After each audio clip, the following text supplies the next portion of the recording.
Student, चलिए आज के लेक्चर में हम डिस्कस करते हैं 10th क्लास से हमारा एक चैप्टर है the sermon at Benares. Sermon means उपदेश। ये गौतम बुद्ध का उपदेश है जिसको जो हमारे सिलेबस में इंक्लूड किया गया है। ये जो भाग है, ये जो अंश है, ये बेट्टी रेंसा की value and voice a college reader जो 1975 में पब्लिश हुई थी, वहाँ से ये एक्सट्रैक्ट, ये अंश लेकर हमारे 10th क्लास के सिलेबस में इंक्लूड किया गया है। बेट्टी रेंसा के बारे में हिस्टोरिकल रिकॉर्ड्स से हम काफ़ी कुछ जान सकते हैं और उनका जन्म शैनॉन मिसिसिपी में हुआ था। बेट्टी रेंसा ने डेथ, मॉर्टेलिटी, इमॉर्टेलिटी, मृत्यु, नश्वरता, अनश्वरता, अमरता, ऐसे जो थीम्स हैं, टॉपिक्स हैं, उनके बारे में अपनी राइटिंग्स और क्रिएशंस में बहुत कुछ लिखा है। The sermon at बेनियर्स, Gautam Buddha ने बनारस में उपदेश दिया। आपको थोड़ा सा हमारे चैप्टर में ही है, गौतम बुद्ध के बारे में बतलाते हैं। Gautam Buddha was born in 563 BC, 563 BC में उनका जन्म हुआ। उनका जो परिनिर्वाण है, जिसको आप डेथ कहते हैं, उनको जो मोक्ष मिला वो 483 BC में, 483 BC में मिला। And he belong to the northern India, उत्तर भारत से वो संबंध रखते हैं। ही वॉज ए प्रिंस, वो राजकुमार थे। नॉन एज सिद्धार्थ गौतम, उनको पहले सिद्धार्थ नाम से बुलाया जाता था। असली उनका जो रियल नेम है वो सिद्धार्थ है। एट द एज ऑफ 12 साल की एज में ही was sent away for schooling in the Hindu sacred scriptures, और you can say to study the Hindu sacred scriptures. Hindu धर्म के धर्मशास्त्र हैं, जो धर्म ग्रंथ हैं, उनकी स्टडी करने के लिए 12 साल की उम्र में उनको स्कूलिंग के लिए, पढ़ाई के लिए भेज दिया गया। Then he returned after 4 years, फिर वो 4 साल के बाद वापस अपने राजघराने में, अपने राज दरबार में, अपने घर पर वापस लौटते हैं। Then he married with a princess, उनकी एक राजकुमारी से शादी होती है। ही हैड ए सन, उनका एक बेटा था। And he lived for 10 years as befitted royalty, और पूरे राजसी ठाठ बात के साथ वो 10 साल तक अपना शाही जो जीवन है, राजसी जो जीवन है, वो खुशी खुशी बिताते हैं। फिर क्या हुआ? At the age of 25 years, 25 साल की उम्र में, the prince shielded the sufferings of the world, ये जो राजकुमार हैं, इनका सामना हुआ। He saw the sufferings of the world at the age of 25 years, 25 साल की उम्र में, ड्यूरिंग हंटिंग, जब एक दिन वो शिकार के लिए गए हुए थे तो उन्होंने कुछ घटनाएं देखी। ये मेन वो घटनाएं हैं। उन्होंने देखा ए सिक मैन, एक बीमार आदमी, एन एज्ड मैन, एक बूढ़ा आदमी, ए फ्यूनरल प्रोसेशन, एक अंतिम संस्कार की प्रक्रिया चल रही थी। ए मॉन्क बेगिंग फॉर आर्म्स, एक भिक्षु भिक्षा मांग रहा था। जब इन सारे सीन्स को, इन दृश्यों को सिद्धार्थ गौतम ने देखा, all these incidents moved the heart of the Prince, इससे राजकुमार का जो हृदय है वो परिवर्तित हो गया। And he became a beggar, went out in the world to seek enlightenment, तो वो भिखारी भिक्षु बन जाते हैं और सच्चे ज्ञान के लिए, एनलाइटनमेंट के लिए, ज्ञान के प्रकाश को प्राप्त करने के लिए, सच्चा ज्ञान प्राप्त करने के लिए घर से निकल पड़ते हैं और पूरे जो है वर्ल्ड में अपने घर से बाहर वो घूमने के लिए, भ्रमण के लिए निकल पड़ते हैं ताकि उनको एनलाइटनमेंट मिल सके। यहाँ पर थोड़ा सा अब आप ध्यान से देखेंगे। He wandered here and there for 7 years, इधर उधर वो पूरे वर्ल्ड में, आप कह सकते हैं घर से निकलने के बाद 7 साल तक काफ़ी वो घूमते हैं। सेट डाउन अंडर ए फिग ट्री, फिर उसके बाद 7 साल के बाद वो एक फिग ट्री, एक अंजीर के पेड़ के नीचे बैठ जाते हैं। एंड वोड, और वो शपथ ले लेते हैं, कसम उठा लेते हैं, टू स्टे अंटिल एनलाइटनमेंट केम, कि जब तक मुझे सच्चे ज्ञान की प्राप्ति नहीं हो जाएगी, मैं यहीं पर रहूंगा, इस फिग ट्री के अंडर ही, इसके नीचे ही बैठकर मैं ध्यान लगाऊंगा, मेडिटेशन करूंगा। 7 साल तक वो घूमते रहे, फिग ट्री के नीचे वो बैठ जाते हैं। जैसे वो फिग ट्री के नीचे बैठते हैं, he got enlightenment after 7 days। उस फिग ट्री के नीचे बैठने के बाद 7 दिन के बाद उनको एनलाइटनमेंट, सच्चे ज्ञान की प्राप्ति होती है। He renamed the tree as the Bodhi tree or the tree of wisdom, यानी कि ज्ञान से संबंधित जो पेड़ है, Bodhi tree, tree of wisdom, उन्होंने उस पेड़ को नाम दिया। He was known as Buddha the awakened or the enlightened. जिसे ज्ञान की प्राप्ति हो, जो ज्ञानी हो, जो बुद्धिमान हो, उसे बुद्धा कहते हैं। और उसके बाद में सिद्धार्थ गौतम का नाम बदलकर गौतम बुद्ध पड़ जाता है। He preached his first sermon at Benares, a holy place on the bank of the river Ganges। Ganga नदी के किनारे पे एक धार्मिक स्थल है जिसे हम बनारस के नाम से जानते हैं। वहाँ पर गौतम बुद्ध ने अपना प्रथम जो उपदेश है वो दिया। It reflects the Buddha's wisdom about one inscrutable kind of suffering। inscrutable means रहस्यमयी। मनुष्य के जीवन में कई तरीके के पेन और सफरिंग्स, मिजरीज, दुख और कष्ट होते हैं। उनमें से एक इंस्क्रूटेबल, एक रहस्यमयी कष्ट होता है जिसे आज तक कोई भी नहीं समझ पाया। उस कष्ट यानी कि डेथ के बारे में, मॉर्टेलिटी के बारे में गौतम बुद्ध ने अपने फर्स्ट सरमन जो उन्होंने बनारस में दिया था, उस बारे में वो बतलाते हैं। चलिए अब एक आपको इसी उपदेश से, इसी सरमन से रिलेटेड एक स्टोरी सुनाते हैं, कहानी बताते हैं। There was a lady, you can say a woman, her name was Kisa Gautami. एक महिला थी, औरत थी जिसका नाम किसा गौतमी था। शी हैड अ सन, उनका एक बेटा था, हु डाइड। और किसा गौतमी का वो अकेला जो बेटा था वो मर जाता है। एंड किसा गौतमी लॉस्ट हर सेंसेस। किसा गौतमी अपना सारा ज्ञान ध्यान जो है वो होशो हवास वो भूल जाती है। ड्यू टू एक्सट्रीम ग्रीफ, बहुत ज़्यादा दुख होने की वजह से, she took her dead son to all her neighbours. अपने मरे हुए बेटे को वो हर एक अपने पड़ोसी के पास में लेकर जाती है। आस्किंग फॉर मेडिसिन, उनसे कहती है कि ऐसी कोई दवाई दे दो कि मेरा बेटा दोबारा से जीवित हो जाए। Then she met a man, उसके बाद उनकी एक आदमी से मुलाकात होती है। That man told her that I cannot give medicine for the child but I know a man. कहते हैं मैं आपके बेटे को जीवित करने के लिए दवा तो नहीं दे सकता, लेकिन ऐसा चमत्कार एक महापुरुष कर सकते हैं, मैं आपको उनका नाम बतला देता हूं। She asked who is it. किसा गौतमी पूछती हैं वो कौन है, तो वो आदमी है जिन्होंने किसा गौतमी को ये सारी बातें बताई थी। उन्होंने the man sent Gautami to Sakyamuni the Buddha. Gautam Buddha का एक और नाम है साक्यमुनि। उनके पास में, गौतम बुद्ध के पास में वो आदमी किसा गौतमी को भेज देता है। Kisa Gautami went, she cried in front of Gautam Buddha.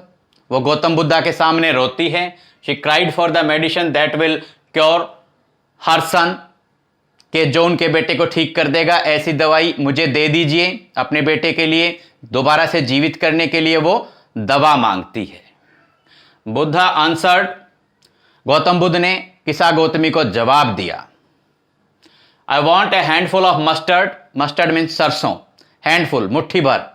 कहते हैं मुझे मुट्ठी भर सरसों के दाने ला के दो, आपका बेटा जीवित हो जाएगा। मुझे मुट्ठी भर सरसों के दाने ला के दो, लेकिन वो दाने आप कहां से लाओगे, ये मेरी एक कंडीशन है कि आप ये हैंडफुल ऑफ मस्टर्ड है from a house where no one has lost a child, husband, parent और friend.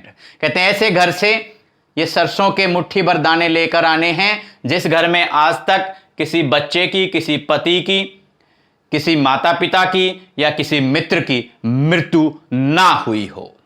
Gautami went door to door but didn't get mustard from such a house, लेकिन ना किसा गौतमी को ऐसा कोई घर मिला जिसमें आज तक कोई मृत्यु ना हुई हो, और इसलिए जो हैंडफुल ऑफ मस्टर्ड वो तो उसे मिलते ही कहां से, तो वो निराश हो जाती है।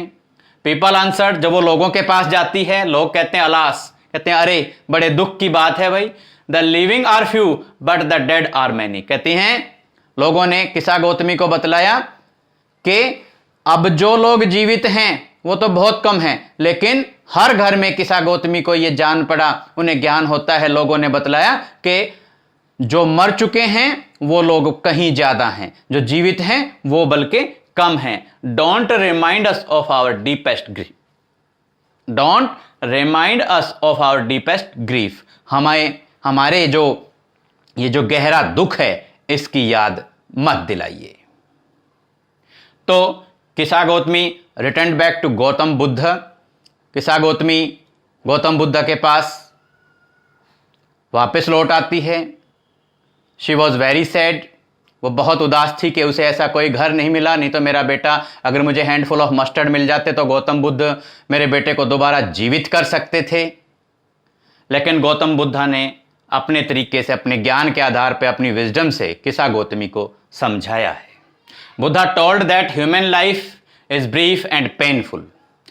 गौतम बुद्ध कहते हैं कि मनुष्य का जो जीवन है वो छोटा सा है, संक्षिप्त है और दुखों से भरा हुआ है। मैन इज मॉर्टल, आदमी नश्वर है, यानी कि एक ना एक दिन मनुष्य को, ह्यूमन बींग्स को मर जाना है, यह बात निश्चित है। All those who are born will have to die sooner or later.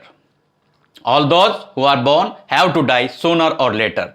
जिसका जन्म हुआ है उसे एक दिन मर जाना है, चाहे जल्दी मरे या थोड़े दिन बाद मरे।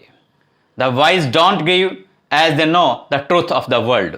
जो बुद्धिमान आदमी होते हैं वो मृत्यु पर शोक प्रकट नहीं करते, क्योंकि उन्हें संसार की इस ज्ञान का, इस सत्य का पता होता है कि सबकी मृत्यु निश्चित है। जब मृत्यु निश्चित है तो रोना क्यों है।